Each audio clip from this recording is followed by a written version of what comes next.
할아버지가 살아계실 때 모시고 왔어야 했는데. 알리사와 헤이든은 풋풋한 대학생 커플입니다. 아직 학생이긴 하지만 일찍 결혼을 선택한 결단 있는 부부이기도 하다는데요. 한국으로 신혼여행을 다녀오면서 할아버지 생각이 참으로 많이 났다고 하죠. 그들에게는 어떤 사연이 있는지 해외 커뮤니티와 기사를 바탕으로 재구성한 이야기 살펴보겠습니다. 안녕하세요. 저는 네바다에 사는 알리사입니다. 저는 최근 한국으로 스펙타클한 신혼여행을 다녀왔는데요. 그 이야기를 하고 싶어서 사연을 적어봅니다. 어릴 적 부모님이 이혼하시고 엄마와 함께 살았습니다. 엄마는 매우 바쁘셨어요. 저를 돌봐줄 틈이 없었죠. 엄마가 바쁘셔 저를 못 챙겨주실 때가 많아 근처에 사시는 외할아버지가 항상 도움을 주셨습니다. 엄마와 할아버지가 옆에 계셨지만 뭐랄까 늘 허전했던 것 같아요. 아마 그래서 헤이든과의 결혼도 빨리 하겠다고 마음 먹었던 것 같습니다. 누군가 늘 의지하고 옆에 있었으면 좋겠다고 생각했어요. 다행히 헤이든도 같은 마음이었죠. 간단하게 식을 치르고 저희는 신혼여행을 떠났습니다. 저는 처음부터 신혼여행을 어디로 가야 하나에 대한 고민이 없었습니다. 당연히 한국이었죠. 친구들에게 한국으로 간다고 하니 에이, 알리사 그래도 신혼여행인데 그럴싸한 곳으로 가야지 않겠어. 누가 신혼여행으로 한국을 가. 말렸습니다. 그러나 저의 마음은 확고했습니다. 항상 저를 돌봐주시던 할아버지는 늘 한국에 대한 이야기를 해주셨습니다. 할아버지가 젊었을 때로 시작하는 할아버지의 이야기, 아마 같은 이야기를 한 10번 이상씩 들었을 거예요. 할아버지는 한국 전쟁에 참전용사셨습니다. 매우 자랑스러워하셨어요. 물론 할아버지는 그때 당시 죽음의 공포에서 자유스럽지 못했고 눈앞에서 죽어간 동료들 때문에 안타깝고 슬펐지만 다시 똑같은 상황이 온다고 하더라도 한국을 위해 전쟁에 참여했을 것이라고 했습니다. 그 이야기를 할 때면 할아버지의 눈에서는 광채가 났었죠. 엄청난 자부심을 느끼고 계셨습니다. 그리고는 한국에 고맙다는 말로 이야기를 마무리하셨어요. 그러면 저는 궁금했습니다. 전쟁에 참여해서 한국을 위해 싸운 건 할아버지인데 왜 할아버지가 한국에 고마워? 한국 사람들이 할아버지한테 고맙다고 해야 하는 거 아니야? 라고 물어봤었어요. 그러면 또 할아버지는 눈을 반짝이시며 이야기하셨습니다. 한국과 한국 사람들은 70년이 넘는 시간 동안 참전용사들에 대한 고마움을 잊지 않고 표현해 주었다고 하셨습니다. 아마 그건 전 세계 전쟁국들 중 유일할 거라고 이야기하셨습니다. 그만큼 따뜻한 나라라고 입에 달고 사셨습니다. 한국은 받은 만큼 돌려주는 것이 아니라 더 이상의 것을 돌려주었다고 이야기해 주셨죠. 할아버지는 한국은 우리를 위한 예우를 표하고 감사함을 전달하는 따뜻한 나라라고 했어요. 더군다나 그때 그 전쟁으로 무너지지 않고 지금은 더욱 잘 사는 나라가 되었다니 그게 항상 고맙다고 하셨습니다. 그 사람들은 아마 빚지고는 못 사는 성격이라 앞으로 100년도 더 우리들에게 늘 감사함을 표현해 줄 거라고 했습니다. 100년은 너무했네. 그때쯤이면 이미 그때의 참전용사들이 돌아가시고 없잖아라며 핀잔을 드려도 아니라고 제가 한국을 잘 몰라서 하는 말이라고 하셨죠. 이미 죽은 참전용사들의 후손들에게도 정성을 다하는 게 한국이라고 하셨습니다. 한국의 많은 사람들이 세계 곳곳에서 흩어져 있는 참전용사들을 찾아다니며 감사 인사를 전하고 나라 차원에서 지원도 많이 하고 있다고 하셨어요. 저도 어릴 때부터 할아버지에게 정말 많은 이야기를 들었기 때문에 한국이라는 나라가 참 좋더라고요. 할아버지는 다시 한번 한국에 꼭 가고 싶다는 이야기를 하셨습니다. 그럴 때면 내가 크면 할아버지를 모시고 갈게라고 이야기했어요.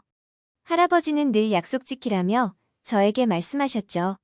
그치만 할아버지는 그 약속을 지킬 기회를 저에게 주지 않으셨습니다. 오랫동안 알턴 병원으로 제 곁을 떠나게 되셨어요. 그래서 저는 할아버지를 생각하며 신혼여행지 선택에 있어 조금의 망설임도 없었습니다. 제 마음속에 늘 함께 해주신다고 믿고 있습니다.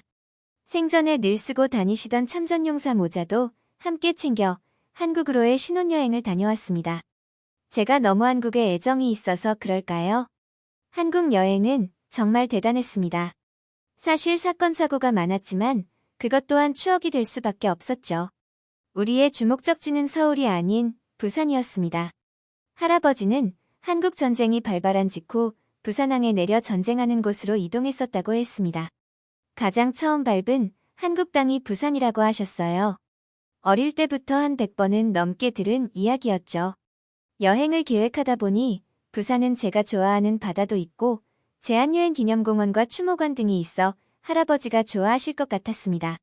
우리는 인천공항에서 부산역으로 이동하면서 한국의 KTX도 탈 수 있었어요. 하나하나 한국을 경험하고 있다는 사실이 정말 신기하고 믿어지지 않았죠. 우리는 큰 캐리어를 가지고 타야 하기 때문에 보관할 수 있는지 확인을 했었죠. 열차 연결 공간에 공간이 존재한다기에 가능한 곳에 자리를 예매했었습니다. 그러나 이게 웬일인가요? 먼장치 없이 캐리어를 보관을 해야 하더군요. 몇 개 놓여진 캐리어가 있었긴 한데 거기에 두는 것이 불안했어요. 그래도 다른 사람들도 놓은 걸 보면 이렇게 하는 게 맞겠지라는 생각에 보관해 두었지만 부산까지 내려가는 2시간이 넘는 시간 동안 불안에 떨어야 했죠. 헤이든과 저는 번갈아 가며 캐리어가 잘 있는지 확인했답니다. 우리는 별탈 없이 부산에 잘 도착하자 발을 구르며 신나했습니다. 어린아이처럼요. 짐이 많으니 예약해둔 숙소에 빨리 가고 싶었어요. 가뿐한 몸으로 여행을 즐기려고 했습니다. 그러나 우리의 배를 먼저 채워야 했어요. 정말 배는 아우성이었죠. 부산에서의 첫 식사를 무엇을 먹어야 할지 여기저기 둘러보며 행복한 고민을 하고 있을 때 갑자기 떠오른 생각에 제 멘탈은 바사삭 사라져버렸어요. KTX에서 하차시 서두르다 보니 저도 모르게 가방 하나를 두고 내린 것이었어요. 워낙 챙길 짐도 많았고 정신 없었습니다. 더욱이 우리의 캐리어를 누가 훔쳐가지 않을까 걱정이 됐어서 온 신경을 거기에 쏟았던 것 같아요. 사실 우리 말고는 아무도 거기에 눈길조차 주지 않았는데 말이죠. 처음에는 기차에 두고 내린지도 몰랐어요. 어디서 잃어버린지도 기억나지 않았을 정도로 정신이 혼란한 상태였습니다. 그 가방에는 할아버지의 모자와 여권 등 중요한 소지품이 있었어요. 가방이 없어졌다는 사실을 확인 후 눈물이 났습니다. 제게 너무 소중한 할아버지의 유품이 있었는데 그걸 실수로 잃어버리다니 제 자신에 화가 났습니다. 할아버지에게 너무 죄송하고 모자를 챙겨오지 말 걸 후회했습니다. 한국으로 신혼여행을 가자는 것을 반대하지 않은 헤이든이 원망스럽기까지 했죠. 그러나 헤이든은 옆에서 어쩔 줄을 몰라 하며 말없이 제 등을 쓰다듬어 줄 뿐이었습니다. 할아버지의 유품이 제게 어떤 존재인지 누구보다 잘 알고 있기 때문이었습니다. 한참을 망연자실 눈물을 흘리고 있을 때 벨소리가 울렸습니다.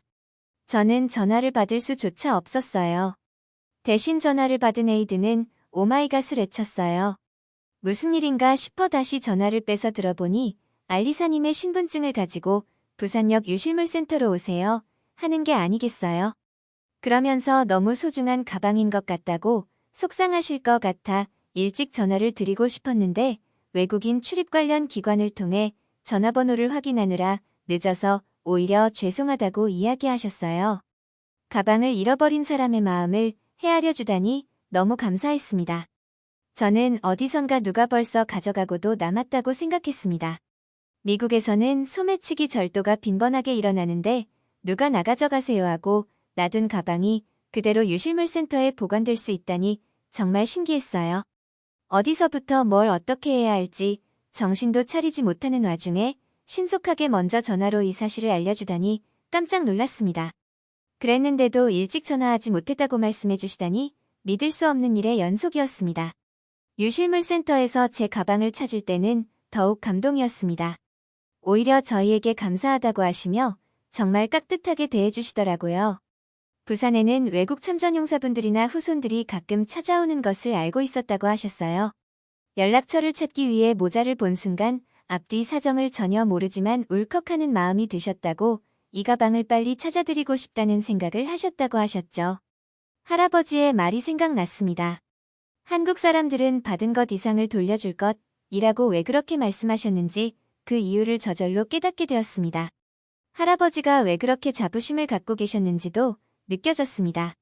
이제부터는 즐거운 신혼여행을 경험할 것 같다는 확신이 생기기 시작했어요. 그러기 위해선 우리는 빨리 배를 채워야 했습니다. 가장 먼저 보이는 음식점에서 식사를 하기로 했습니다. 할아버지 모자를 찾게 되어 어떤 것을 먹든 최고로 맛있는 한 끼가 될 것 같았죠. 우리의 숙소에 도착했을 때 우리는 진심 녹초가 되었습니다. 우리는 학생이었기 때문에 여유가 많지 않았어요. 호화스러운 호텔보다는 바다가 보이는 조용하고 아늑한 숙소를 선택했었습니다. 긴장감이 풀리고 피곤함이 몰려와 우리는 바다가 보이는 마당에서 앉아 한참을 부산의 풍경을 즐기고 있었습니다. 헤이든과 저는 두 손을 꼭 잡은 채 정말 오랜 시간 아무 말도 하지 않고 바다를 바라봤죠. 서로 비슷한 생각을 하고 있었을 것 같아요. 아주 잠깐 한국으로의 신혼여행을 후회하긴 했었지만 이곳에 오길 정말 잘했다고 생각했습니다. 할아버지가 살아계셨을 때 약속을 지키지 못했던 것이 아쉬울 뿐이었어요. 그때 누군가 저희에게 다가왔죠. 그는 실례가 되지 않는다면 한국식 바비큐로 저녁 한 끼 대접하고 싶다고 하는 거 아니겠습니까? 옆에 묵게 된 투숙객이었는데 숙소 주인으로부터 한국으로 신혼여행 온 젊은 부부라는 설명을 들었다고 하더라고요. 아무것도 준비하지 않아도 된다며 몸만화 자리를 채워주면 좋겠다고 이야기했습니다. 한국에 오셨다면 한국식 바베큐 문화를 꼭 경험하고 가야 한다며 정중하게 초대를 해주셨습니다. 불편하다면 충분히 거절해도 괜찮다고 했습니다. 우리는 감사하게 초대에 응했습니다. 저희를 이렇게나 배려해 주시는데 응하지 않을 이유가 없었어요. 캐나다로 어학연수를 다녀온 적이 있어서 영어를 잘하는 한국인이라 불편함이 전혀 없었죠. 할아버지의 모자를 찾고 먹은 아까밥이 최고로 맛있을 줄 알았는데 사람이 이렇게 간사했습니다. 삼겹살이라고 하는 한국식 바비큐는 정말 맛있었습니다. 할아버지의 말이 자꾸만 생각났습니다. 따뜻한 나라 한국, 한국을 찾은 낯선이들에게 한국의 문화를 느껴보라며 기꺼이 한 끼 대접해주는 그런 나라였습니다. 제한유행 기념공원에서 추모를 하면서 할아버지 생각이나 한바탕 또 눈물을 흘렸어요. 한국 전쟁에서 전사한 유엔군 4만 명이 넘는 이름이 정성스레 새겨져 있었습니다. 할아버지와 함께 치열하게 싸웠을 그들이 생각났습니다. 할아버지가 보고 계심 정말 기특하다고 해주셨을 것 같아요. 우리 할아버지가 한국전쟁에 참여한 것을 늘 자랑스럽게 여기셨던 이유를 고스란히 느낀 신혼여행이었습니다. 알리사의 이야기 어떠셨나요? 정말 착한 소녀네요. 한국에서 할아버지의 유품을 찾을 수 있어서 정말 다행이었습니다. 그런데 이건 100% 당연히 찾을 수 있다고 생각한 건 저뿐이 아닐 겁니다. 부끄럽게도 알리사의 사연을 접하기 전까지 제한유행 기념공원에 대해서 잘 알지 못했습니다. 혹시 부산으로 여행을 계획하시는 분이 있다면 한번 다녀와 보시는 건 어떨까요? 재미있고 감동적인 사연 계속해서 제보해 주시면 감사하겠습니다. 별별 이슈였습니다. 영상을 끝까지 시청해 주셔서 감사합니다. 구독과 좋아요는 영상 제작에 큰 힘이 됩니다.